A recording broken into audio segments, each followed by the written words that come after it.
For 1,000 years, the stars had stayed silent.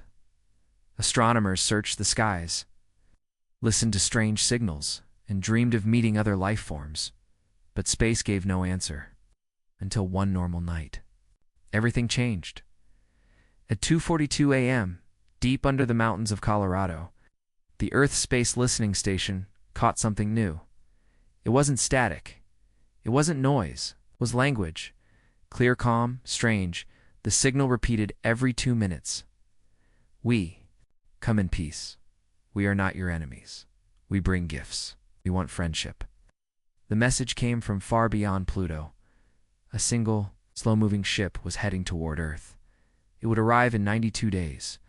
The world exploded with excitement. News channels called it the beginning of a new age.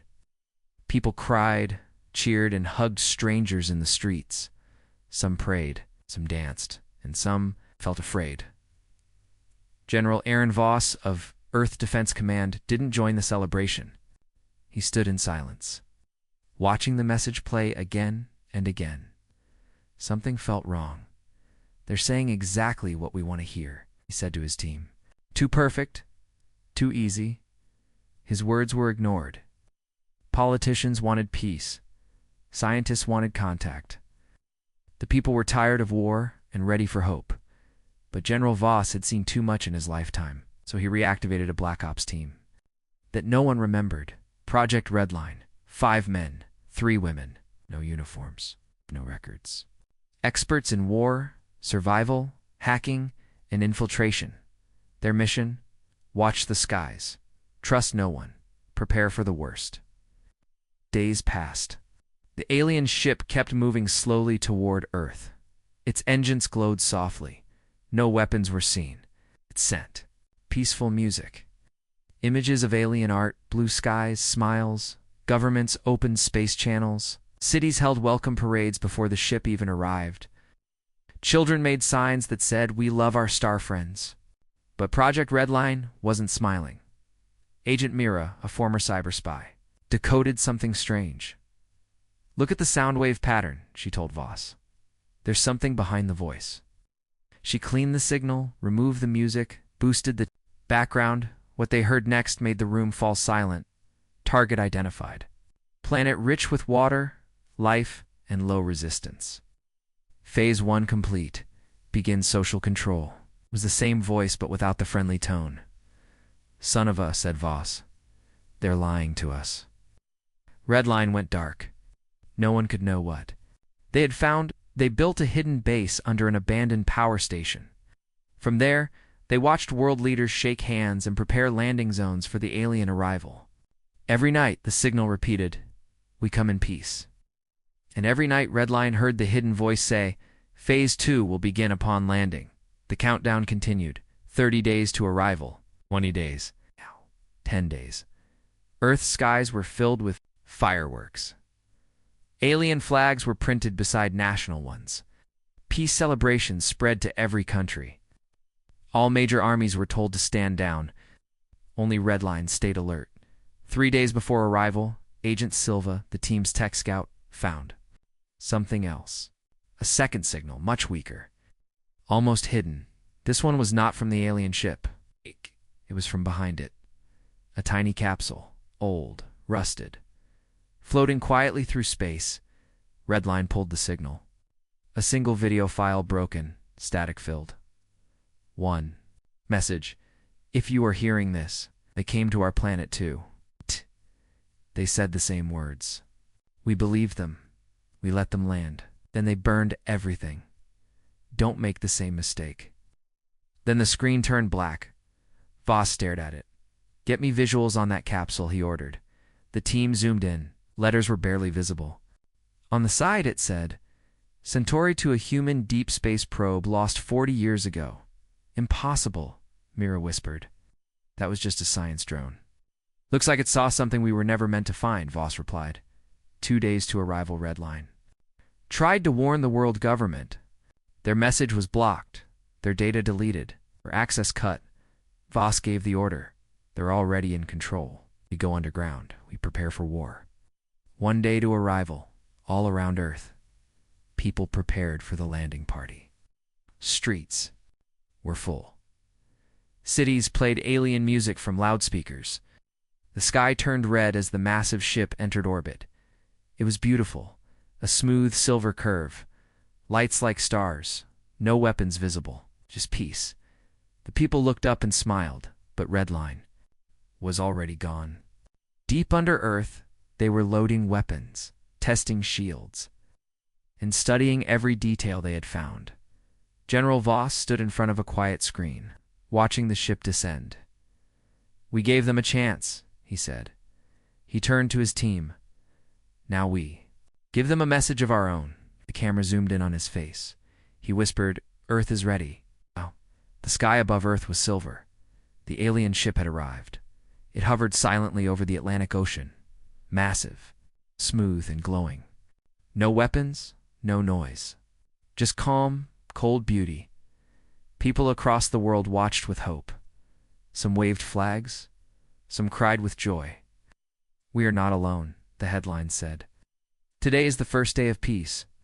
In New York, London, and Tokyo, streets were filled with smiling crowds. Children held up signs. "Welcome, star friends." The United World Council announced a live peace conference. Leaders from every country would attend. So would the alien visitors, but deep underground. Project Redline stayed hidden and fully armed. General Voss stared at the news broadcast. "They're walking into a trap," he said quietly, "and they don't even know it." In Geneva, the peace conference was held in a crystal-white dome surrounded by soldiers, but the guns were not loaded. No one expected danger. Not today. A silver craft landed softly beside the dome. Its door opened slowly. The aliens stepped out. They were tall, graceful, pale blue skin, large eyes, soft voices. No armor, no weapons. The people gasped in awe. "We are the Solari," the lead alien said. "We bring peace, knowledge, and unity. Your planet has passed the test." World leaders smiled and clapped. Some even bowed. But not everyone. A small drone, no larger than a bird, flew high above the dome watching. It belonged to Redline.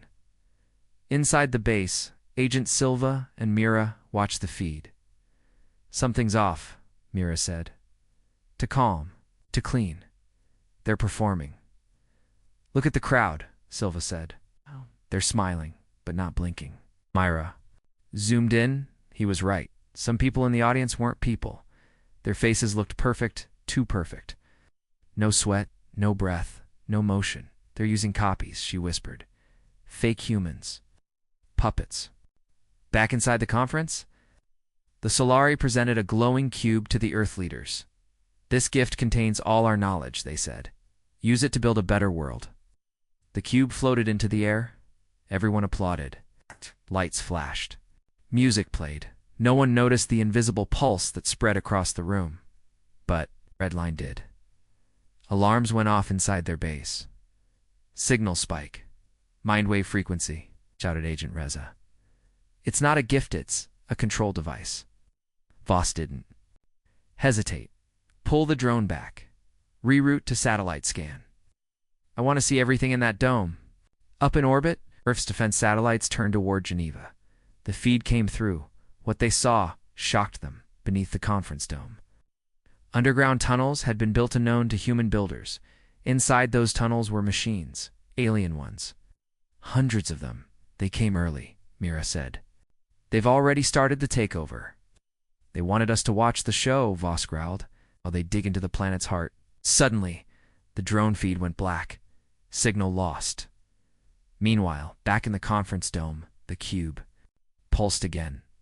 This time the leaders stopped talking. Their smiles froze. Their eyes turned glassy. "We accept your peace," they said in perfect unison. But it wasn't their voices. It was the Solari speaking through them. Connection complete. The lead alien whispered to its team, "Earth's leaders are now linked." At that moment, Agent Mira burst into Redline's war room.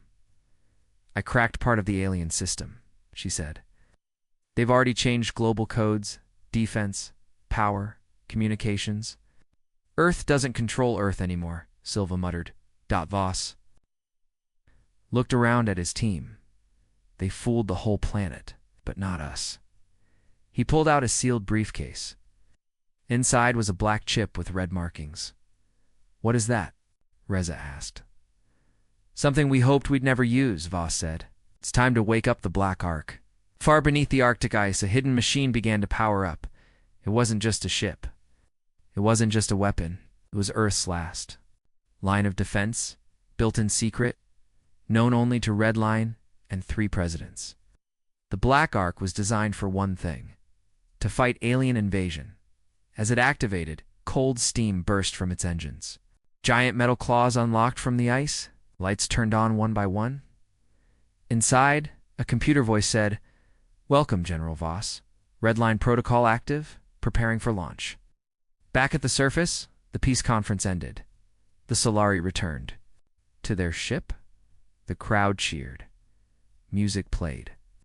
The cube stayed behind. In the skies, dozens of alien drones were launched. They moved silently toward military bases, power plants, communication hubs.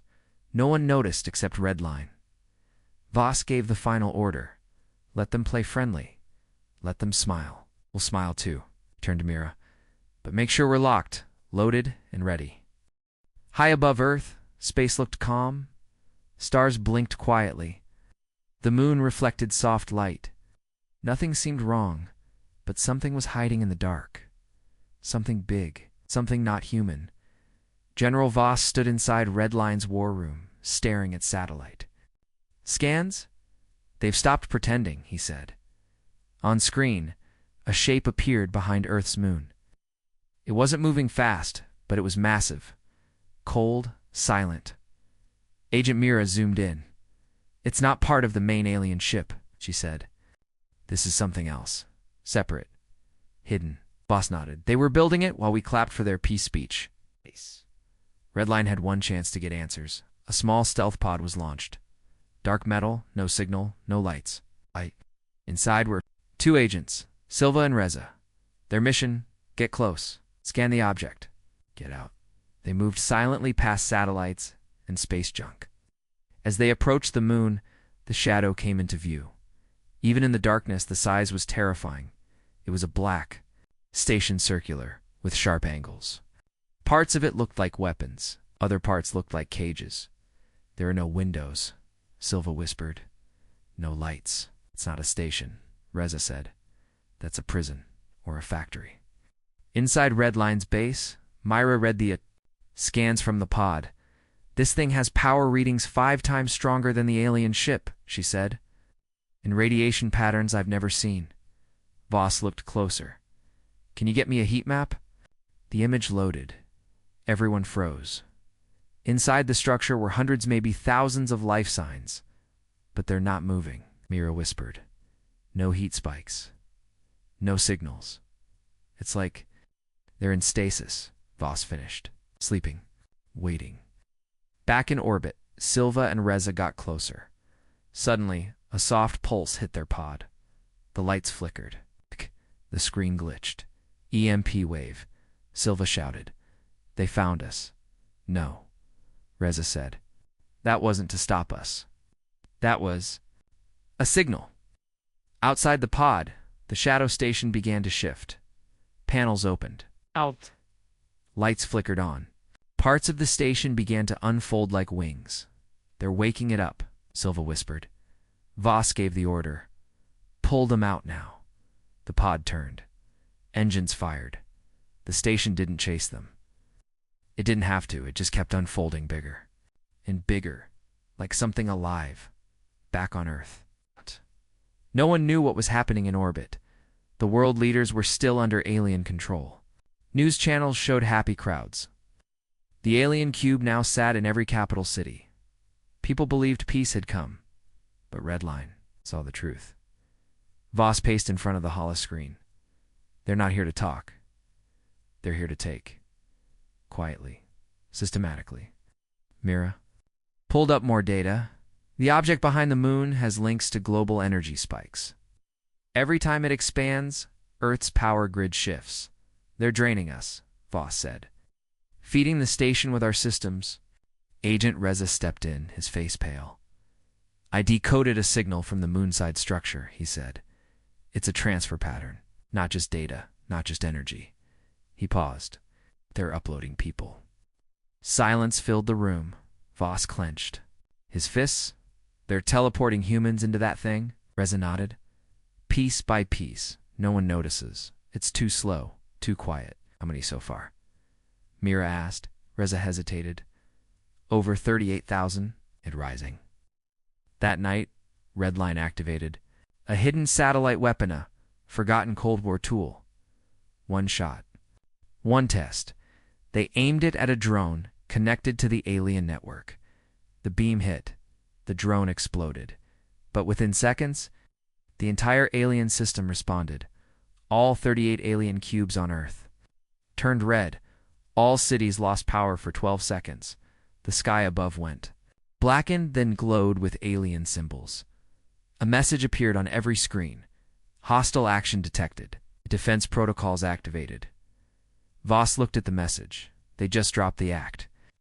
Meanwhile, in space, the dark station stopped. Expanding, it had reached full size. Now, it aimed downward, not at a city, not at a military base. It aimed at the oceans. Silva's voice came through the radio. They're targeting the oceans. General, not land. Voss understood instantly. They want the water. That's why they picked Earth, Reza added. We've got 6 hours until full discharge. Voss turned to his team. We don't have the numbers. We don't have the tech. He opened a sealed drawer and placed a metal key into a black box. But we have something else. The floor below them rumbled. Far beneath the base, the black arc began to rise. Lights turned on. Armor locked in place. Turrets rotated. Engines warmed. The ship that Earth never wanted to build was finally ready to fly. Voss looked into the camera drone. We trusted peace. Now we bring fire. The oceans were glowing. Not from sunlight, not from the moon, from the sky above. The alien station behind the moon had fully awakened. Red light poured down over Earth's waters. Silent beams scanned the waves. Whispers filled the air sounds. No human ear could hear, but the oceans felt it. Waves began to shift.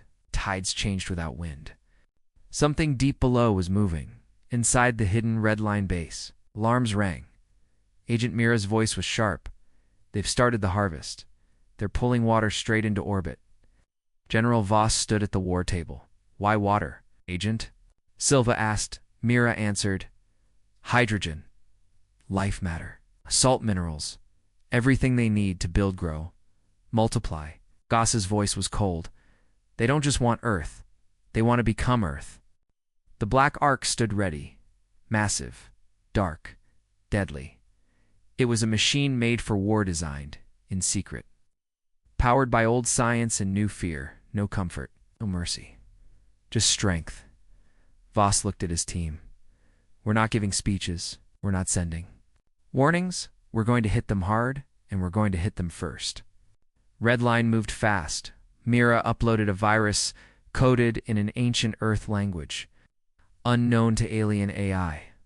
Silva loaded EMP payloads. Reza prepared fusion round, silent but deadly. Inside the arc, lights turned red. Systems locked in. Voss stepped onto the command deck. Launch. The black arc tore through the ice, rising into the sky like a dark phoenix. Civilians around the world looked up and gasped. Some thought it was a missile. Some thought it was a monster. No one knew it was Earth's last line. The media asked, "What is that ship? Why is it launching without approval? Who is behind this?" There were no answers, only silence. And rising thunder in space. The alien station turned. For the first time, it noticed a threat. The black arc approached fast. Its engines roared with fire. Shields up, guns armed. Systems hot. Voss spoke into the comms. To the Solari, you lied. You tricked us. You touched our oceans. You stole our people now. We respond. He gave the order. Fire. 2 plasma cannons lit up the dark. They slammed into the alien station's outer hull. Shockwaves echoed across the orbit. The station groaned. Metal cracked. Energy shields blinked inside. Something began to scream. Not a sound, but a frequency. Pain, confusion. Then, the Solari responded. From behind the moon, 3 more ships appeared. Smaller than the station, but fast, sharp, and angry. Mira shouted. They were hiding reinforcements? Voss didn't flinch. They didn't expect resistance. Now, they've got war. The alien ships moved in tight formation, fast and elegant. Like silver knives, they fired beams of white heat, slicing toward the black arc. But the arc rolled, twisted, dodged. It returned fire with railgun bursts. Missiles followed like hunting dogs. One alien ship exploded. Another spun out, burning, but the third pierced the arc's side just enough to weaken its shield. Minor damage, Silva said. Still fighting? Voss looked ahead, then aimed for the heart. The station was shifting, again opening its central core. It was going to fire, but the red line was faster. Mira uploaded the virus. The core blinked. Lights flickered. The beam charge failed. Reza launched the final payload, a single silent warhead coated in Earth's soil. It's cold and forgotten. It struck the core. The explosion was silent, but it lit up the sky like a second sun. Down on Earth, people saw it, a ring of light behind. The moon, the red glow faded. The ocean stopped shaking. News anchors stuttered.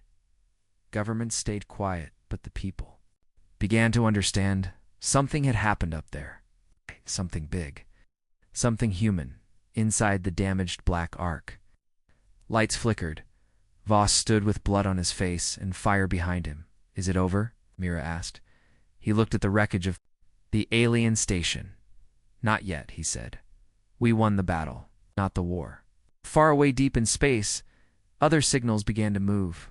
Hidden Solari colonies. Silent watchers.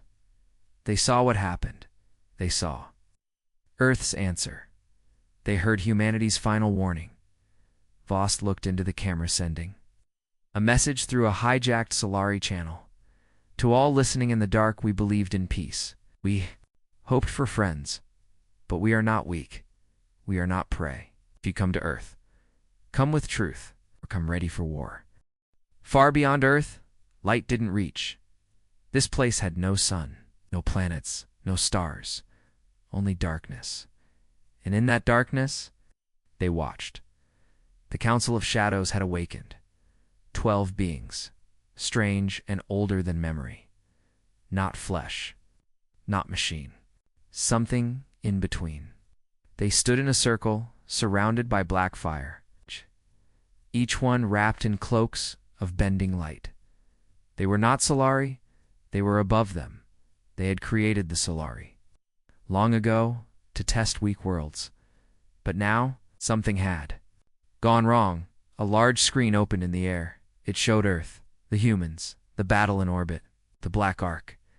The Council watched the replay in silence. The station's destruction, the virus upload, the warhead, the resistance.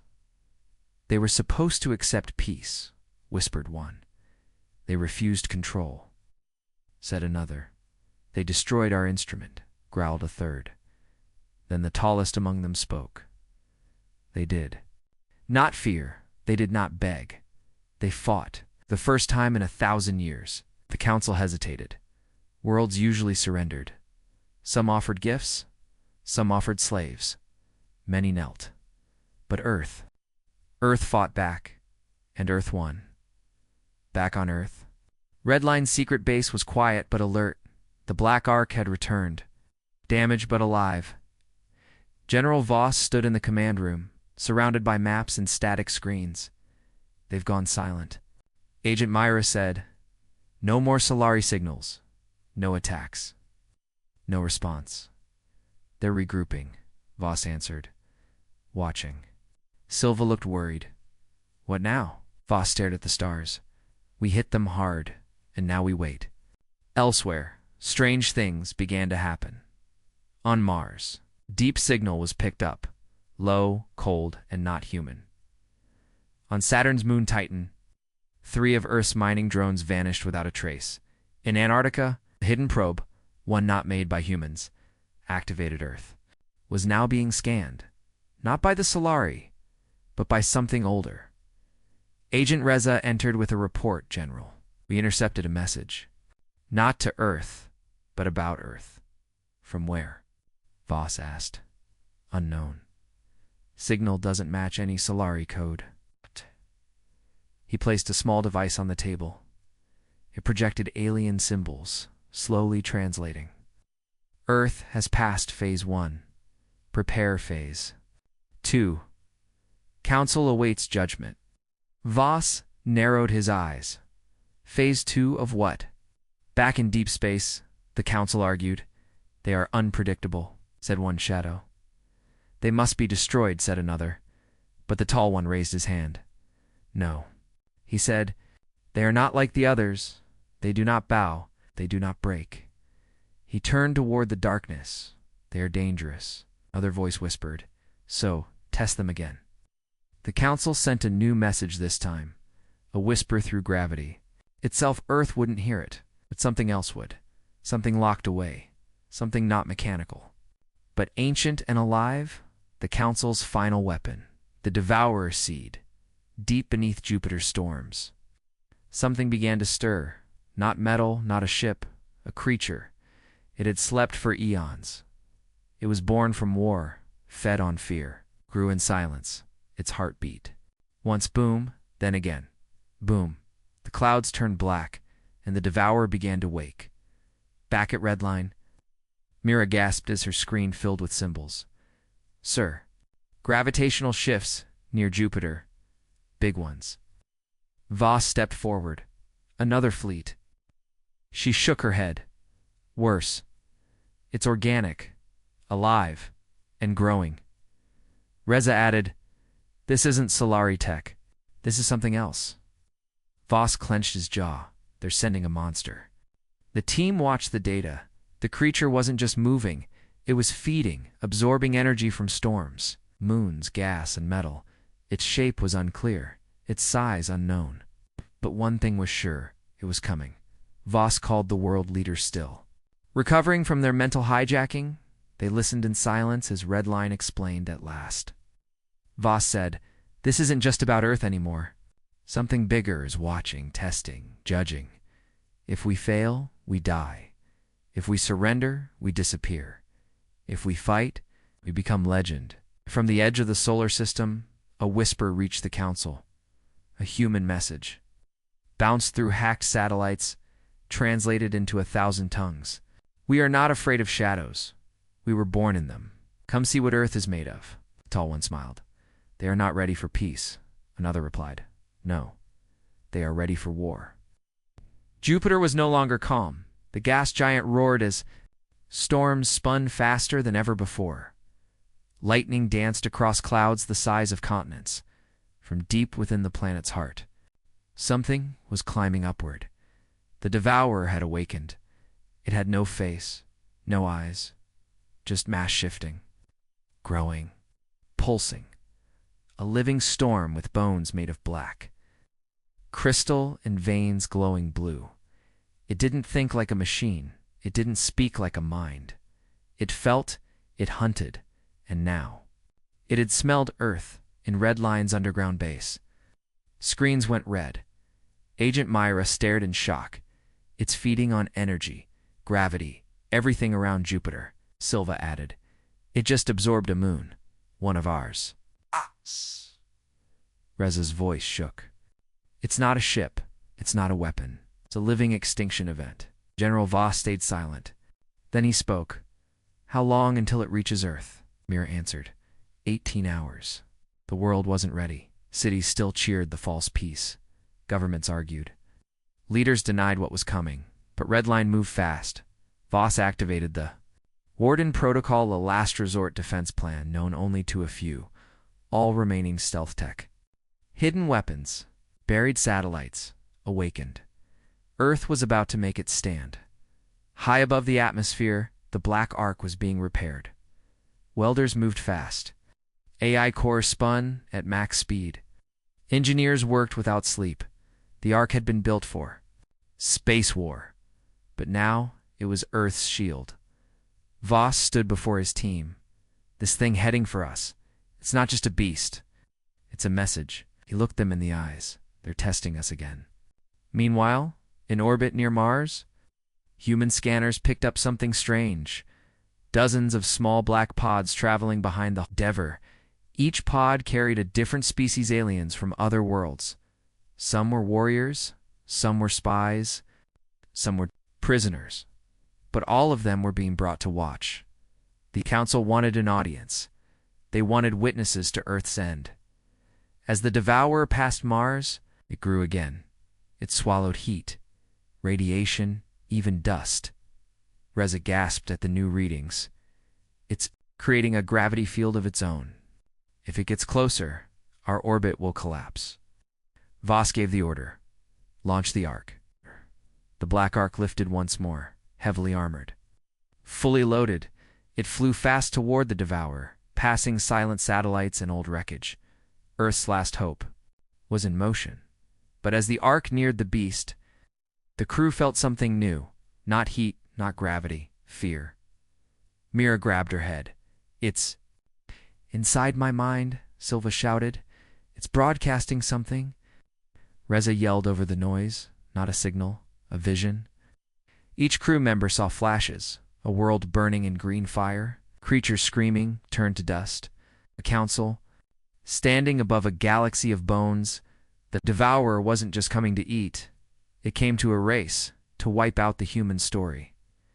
Voss stood strong. I don't care what it shows us. We don't break. He stepped forward, closer to the screen. Target the core, that glow in its chest. That's its brain, Silva asked. You think it has a brain? This answered.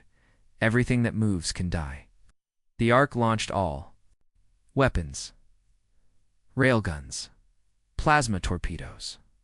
Imp bombs. The sky lit up with explosions. They struck the beast's sides, its legs. Its tend, with sound, but with pressure, vibration, rage. Then it fought back. A black wave surged from its chest, wiping out 3 Earth satellites. One fragment hit the Ark's left wing. Lights flickered. The ship shook. Silva shouted, shield at 64%. We can't take a full hit, Voss growled. Then we won't let it land one. Mira uploaded the virus again, but this time, modified. Now it wasn't just code. It carried emotion, human will, Earth memory, images of family, sounds of laughter, the beauty of music. The roar of defiance, she sent it straight into the creatures. Glowing chest. For 1 second, Devourer paused. It twitched. It felt something strange. Not data, not fear, but resistance. From a tiny world, Reza saw a weakness. The glow flickering. Now's the shot. Voss gave the final command, fire. The Ark launched its last weapon, a fusion core, round-powered. By Earth's own molten elements, the weapon struck the glow. The light cracked. The beast howled in pain in the dark. The Council of Shadows felt the shift. They hit the core. One whispered. They found the mind, said another. They're not like the others, a tall one said. They are chaos. And chaos must be watched. Back in orbit, the Devourer began to fall apart. Pieces of black crystal broke off.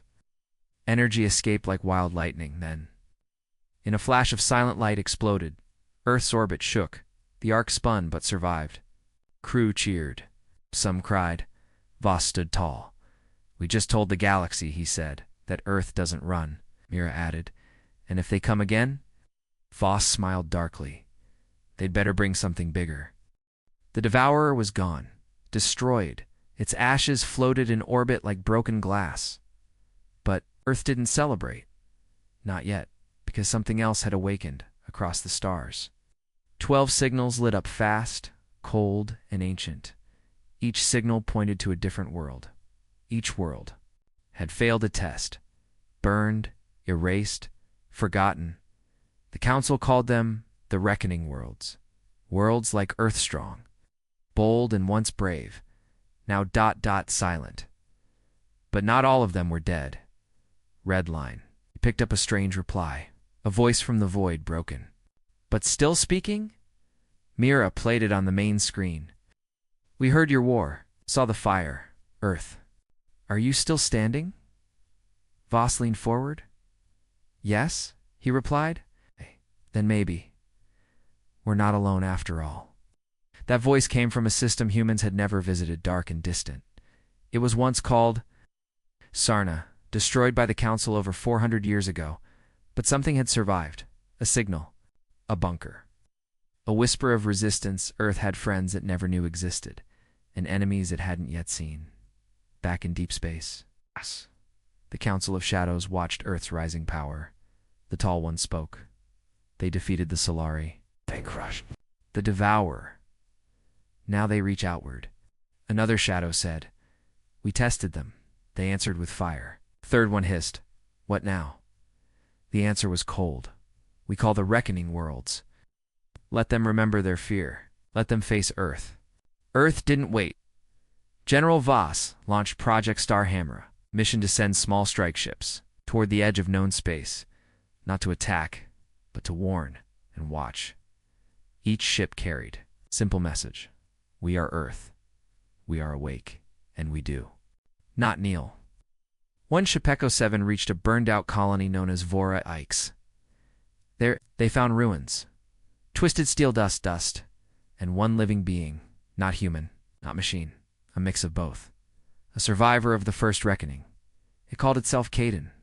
Caden looked at the humans and said one thing. You did what we couldn't. You stood when the sky fell. Voss heard the report and gave only one order. Bring him in. Caden told them stories about the Council's oldest war, about how they used fear, beauty, and lies to control, how they watched young worlds rise only to crush them when they became strong, how Earth was never supposed to wake up. You're not a mistake, Caden said. You're a problem. And problems make the Council nervous. Meanwhile, Earth's own people were changing. The public no longer feared the stars. Now, they looked up with fire in their eyes. Young scientists joined. Redline. Old soldiers returned to training. Families asked not if there would be another war, but when, in orbit, the Black Ark floated near a newly built platform. Its repairs were complete. But now, something new was being added. Wings. The Ark was evolving. It's becoming faster, sharper. Mina Reza looked at it from the command deck. We're not just defending anymore. Mira nodded. We're becoming something new. The Council saw the change, too. Their shadows grew restless. They've tasted blood, one said. They've tasted victory, said another. They must be stopped. The Tall One finally agreed. Yes, send the next wave. Send the ones who remember war. On the far side of the galaxy, great ships began to rise. Not Solari, not D-Evo URS. These were the extinct armies frozen for centuries. Old war machines. Lost species trained in death. Ghost fleets from failed planets, now awakened to end Earth. But Earth had learned something important. They were not the only ones, the Council feared. Many worlds had once resisted. Some still hid in shadows, and others were waiting for someone brave enough to lead. Voss stood before his team. We don't just defend Earth anymore. We light a fire across every sky they've tried to darken. He sent a final message across all frequencies, to the reckoning. Worlds, we are not afraid of your past. We do not fear your armies. We are from Earth, and when we rise, we don't stop. The galaxy was no longer quiet. For too long, the Council of Shadows ruled from the dark. They whispered lies. They broke worlds. They erased voices. But now, one voice had grown loud. Earth across the stars, their message echoed. We are not your experiment. We are not your servants. We are the fire you tried to smother, and now we are coming. Black Ark was no longer a single ship. It had become the heart of a fleet. 5 warships, each armed with Earth's best tech and the stolen data from the Solari. Humans called it the Silent Storm Armada. Fast, deadly, invisible until too late. In the center of it all was General Voss, older now, tired, but more dangerous than ever. He stood before his officers in the command chamber. The reckoning worlds are rising. Some are with us, some against. But the council's watching. He pointed to the star map. One system at a time. One lie at a time. We burn it down. Earth's first target, Cryon Verge, a frozen outpost once home to free thinkers and scientists. The council had silenced it 100 years ago. Now it was guarded by one of their old fleets, called the Obsidian Veil. Black ships, silent weapons, no signals, no mercy. But Earth didn't wait. They struck first. From the dark came the silent storm. Mira led the attack ship. Blade 1. Her crew moved like ghosts. No warning, no delay, just action. The battle was fast, brutal. Earth's railguns ripped through old council cruisers. EMP bombs fried command cores. Human pilots flew too fast. Too wild, too free to be predicted. In just 27 minutes, the veil broke, and Earth planted its flag on Cryon Verge. But the Council had prepared for this in a system called Valshar. They awakened their final weapon, a living archive. Billions of minds, collected, absorbed, forced to obey. It called itself Unity. Unity wasn't like the Devourer. It wasn't made of claws or fire. It was made of memory, pain, control. When it spoke, it sounded like 100 voices, crying, singing, screaming. Voss faced it over COMMs. Unity said, "You fight because you fear what you don't understand." Voss answered, "No, we fight because we understand exactly what you are." Unity launched its army. Ships grown from thought. Weapons shaped by memory. It tried to break Earth's fleet with illusions, images of lost loved ones, fake peace, fake surrender. But Earth didn't fall for tricks anymore. Mira turned off her screen. "I don't need peace made of chains." She locked missiles on Unity's core. Silva hacked its mind code, sending in a virus made of Earth's stories. Not code memories. Laughing, crying, fighting back. Unity twitched, staggered, and for the first time, broke apart. Earth had won again. But the Council was not finished. The shadows gathered one last time. 12 voices. One choice. They want war. Then let it be finished. They began to rise from their seats.